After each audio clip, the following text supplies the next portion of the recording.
कल्पना कीजिए कि आपने 20 वर्षों तक कानूनी लड़ाई लड़ी और अंततः जीत गए। लेकिन फिर जीवन की व्यस्तताओं के कारण आपने निष्पादन कार्यवाही दायर नहीं की। 12 वर्षों के बाद हारने वाला पक्ष वापस आता है और कहता है, आपकी डिक्री समाप्त हो गई है। आपने अपने अधिकार खो दिए हैं। क्या आपकी जीत वास्तव में समाप्त हो गई?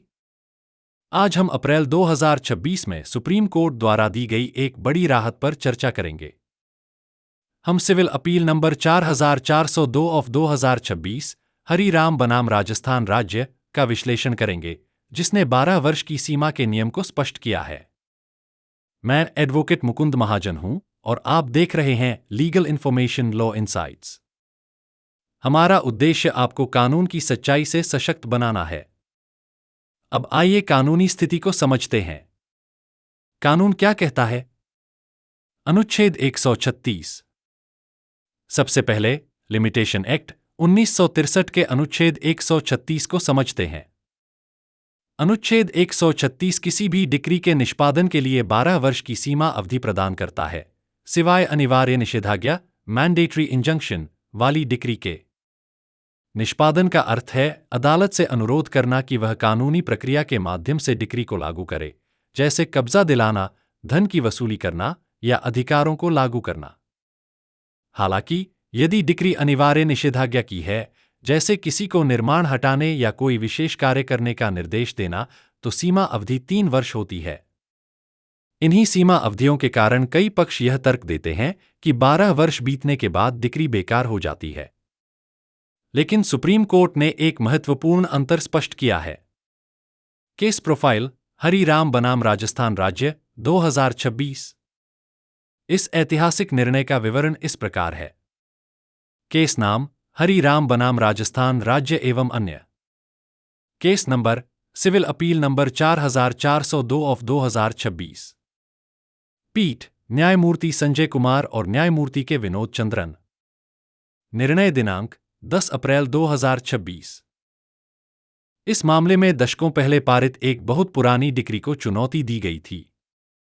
विरोधी पक्ष ने तर्क दिया कि 12 वर्षों के भीतर निष्पादन याचिका दायर नहीं की गई, इसलिए डिक्री धारक ने सभी अधिकार खो दिए। सुप्रीम कोर्ट ने इस तर्क को अस्वीकार कर दिया। घर और चाबी का उदाहरण। निर्णय को आसानी से समझने के लिए यह उदाहरण देखें। आपका घर आपके कानूनी अधिकार का प्रतिनिधित्व करता है। आपकी चाबी आपके कानूनी उपाय का प्रतिनिधित्व करती है, अर्थात अदालत से निष्पादन मांगने का अधिकार। सुप्रीम कोर्ट ने समझाया कि 12 वर्षों के बाद आप चाबी खो सकते हैं, अर्थात निष्पादन का उपाय समय सीमा से बाधित हो सकता है। लेकिन आपका घर, अर्थात आपका मूल कानूनी अधिकार, स्वतः समाप्त नहीं होता, विशेषकर जब आप पहले से कब्जे में हों। सुप्रीम कोर्ट द्वारा निर्धारित मुख्य सिद्धांत। एक उपाय और अधिकार अलग हैं। भले ही निष्पादन दायर करने की सीमा अवधि समाप्त हो जाए, घोषणात्मक डिक्री से उत्पन्न मूल कानूनी अधिकार स्वतः समाप्त नहीं होता। 2 कब्जे की महत्वपूर्ण भूमिका। यदि डिक्री धारक संपत्ति के वास्तविक कब्जे में है, तो निष्पादन आवश्यक नहीं हो सकता जहां डिक्री धारक पहले से कब्जे का आनंद ले रहा हो। डिक्री टाइटल के साक्ष्य के रूप में कार्य करती रह सकती है, विशेषकर जहां कब्जा डिक्री धारक के पास बना हुआ है। मित्रों, आप यह वीडियो एडवोकेट मुकुंद महाजन द्वारा तैयार किया गया देख रहे हैं। यदि आपको हमारा कंटेंट उपयोगी लगता है, तो कृपया स्क्रीन पर दिए गए जीपे क्यूआर कोड के माध्यम से 59 रुपये या 119 रुपये देकर चैनल मेंबर बनने पर विचार करें। आपका सहयोग हमें उच्च गुणवत्ता वाली कानूनी शिक्षा जारी रखने में मदद करता है। अब आइए आगे और अधिक विवरण में चलते हैं। 3 डिक्री ढाल के रूप में उपयोग की जा सकती है। सुप्रीम कोर्ट ने स्पष्ट किया कि पुरानी डिक्री को रक्षा के रूप में उपयोग किया जा सकता है यदि विरोधी पक्ष बाद में स्वामित्व को चुनौती देता है। इस प्रकार कई वर्षों के बाद भी डिक्री धारक अपने अधिकारों की रक्षा के लिए डिक्री पर भरोसा कर सकता है। महत्वपूर्ण कानूनी स्पष्टीकरण। यह निर्णय मुख्य रूप से घोषणात्मक डिक्री पर लागू होता है, विशेषकर जहां डिक्री धारक कब्जे में हो। इसका अर्थ यह नहीं है कि सभी डिक्री को 12 वर्ष बाद अनदेखा किया जा सकता है। यदि डिक्री को सक्रिय रूप से लागू करने की आवश्यकता है, जैसे कब्जा प्राप्त करना, धन की वसूली, अतिक्रमण हटाना। तो जटिलताओं से बचने के लिए सीमा अवधि के भीतर निष्पादन दायर करना चाहिए। महत्वपूर्ण चेतावनी, प्रतिकूल कब्जा एक महत्वपूर्ण चेतावनी है। भले ही डिक्री समाप्त न हो, यदि आप कब्जे में नहीं हैं तो आपके अधिकार खतरे में पड़ सकते हैं।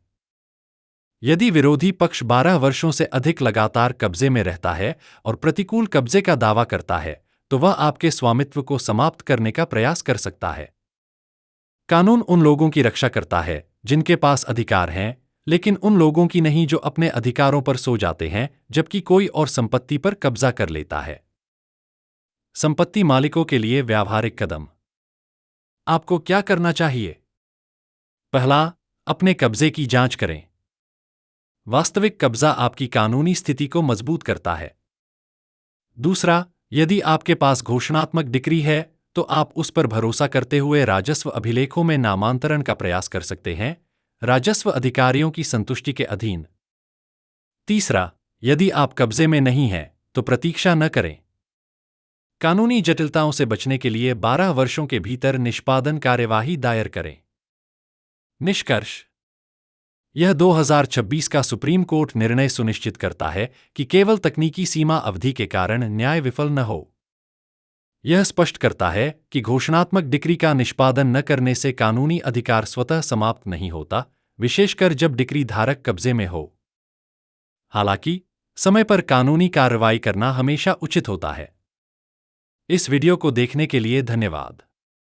यदि आपको यह जानकारी उपयोगी लगी हो तो कृपया लाइक करें, सब्सक्राइब करें और कमेंट में अपने विचार साझा करें। अधिक कानूनी जानकारी के लिए बेल आइकन दबाना न भूलें। मैं आपसे अगले वीडियो में जल्द मिलूंगा। जय हिंद, जय भारत।